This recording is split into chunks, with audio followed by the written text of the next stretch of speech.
Hello everyone. இன்னைக்கு ஒரு மிக முக்கியமான டாபிக் தான் நம்ம டிஸ்கஸ் பண்ண போறோம். என்னன்னா, இன்றைய பெரும்பாலான இளைஞர்கள் சந்திக்கக்கூடிய முடி உதிர்தல் பிரச்சனை தான். ஸோ நெறைய பேர் நெறைய அப்டேட் சொல்லியிருப்பாங்க. எனக்கு தெரிஞ்ச சில விஷயங்கள உங்கள்ட்ட நான் ஷேர் பண்றேன்.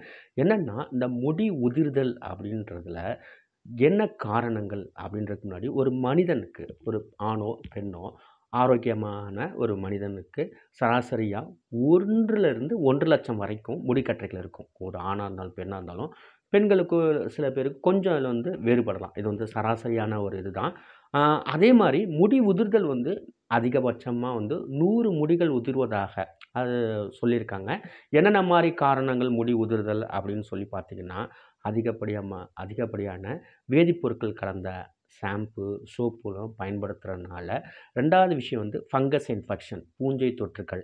சரிங்களா? 3வது விஷயம் ஊட்டச்சத்து குறைவு. நமக்கு இந்த ஊட்டச்சத்து என்னென்னலாம் வேணுமோ, அது குறைவுனால கூட முடி உதிர்வும், தோல் அலர்ஜி. சரிங்களா? Skin allergy. அப்புறம் மிக முக்கியமான காரணம் பார்த்தீங்கன்னா, இந்த கேன்சருக்கு, புற்றுநோய்க்கு இந்த ட்ரீட்மெண்ட் எடுத்திருப்பாங்கல்ல, ரேடியோ தெரப்பி, கீமோதெரப்பி அந்த மாரி புற்றுநோய் சிகிச்சைக்கான தெரப்பி எடுத்திருந்தாலும் முடி உதிர்ந்தும். அடுத்தது பொடுகு நோய். சரிங்களா? இன்னொன்னு சரகர் தன்னோட ஆயுர்வேத நூல்ல சொல்லியிருக்காரு. சிந்தா துஷ்டி. சிந்தா துஷ்டினா ஒண்ணும் இல்ல, நீங்க பயந்துற வேண்டாம். சமஸ்கிருதத்தில சொல்லியிருக்காங்க. அதிகப்படியான மன அழுத்தம் கூட முடி உதிர்வதற்கு ஒரு முக்கியமான காரணமா சொல்லியிருக்காங்க. சுகாதாரமின்மை. சுகாதாரம்னா நம்ம வெளியில போயிட்டு ஒரு நெறைய டஸ்ட்டு, அந்த தூசியெல்லாம் நம்ம தலைமுடியில பதிந்திருந்தாலோ, அது கூட முடி உதிர்தலுக்கு காரணமாகும். இன்னொன்னு செபராயிக் டெர்மடைட்டிஸ் என்று சொல்லக்கூடிய ஒரு தோல் நோய்.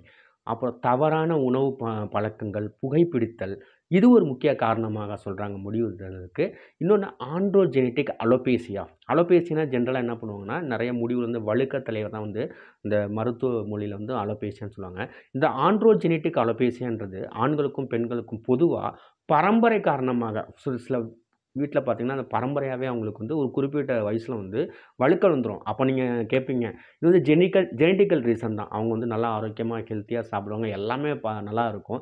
பட் இது ஜெனடிக்கல் ரீசன்றப்ப, இதெல்லாம் தான் முடி உதிர்தலுக்கு காரணமாக குறிப்புகள் சொல்லப்பட்டிருக்குது. ஸோ இந்த முடி உதிர்தலுக்கு தடுக்கிறதுக்கு, இது வளர்ச்சிய தூண்டுறதுக்கு என்னென்ன மாரி உணவுகள் உட்புறமாக எடுத்துக்கொள்ளுதல், அல்லது வெளியில நம்ம அத தேங்காய் எண்ணெயோட, வேற மூலிகை எண்ணெய்களோட காய்ச்சி நம்ம பயன்படுத்தலாம் அப்படின்னு சொல்லி சில குறிப்புகளும் சொல்லியிருக்காங்க. அதில முக்கியமா பார்த்தோன்னா, நமக்கு எல்லாமே தெரிஞ்சது தான் இதில. பொன்னாங்கண்ணி, கரிசலாங்கண்ணி, கருவேப்பிலை, செம்பருத்தி இலைகள் அல்லது பூக்கள், வெட்டிவேர், அதிமதுரம், நெல்லிக்காய், கடுக்காய், தேங்காய் பால், அரைக்கீரை, வெந்தயக்கீரை. வெந்தயம் இல்லன்னா வெந்தயக்கீரை பயன்படுத்தலாம்.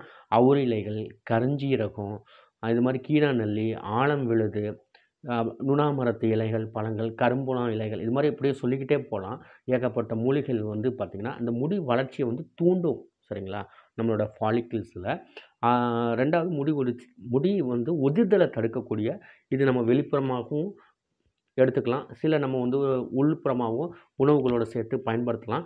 இது இல்லாம இந்த முடி வளர்ச்சிக்கு தேவையான சில சத்துக்கள் உள்ள நம்ம தானியங்கள், இதெல்லாம் நம்ம அன்றாடம் சேர்த்துட்டு வந்தாலும் நம்ம சிறப்பா இருக்கும். Okay. Thank you everyone. Thank you so much.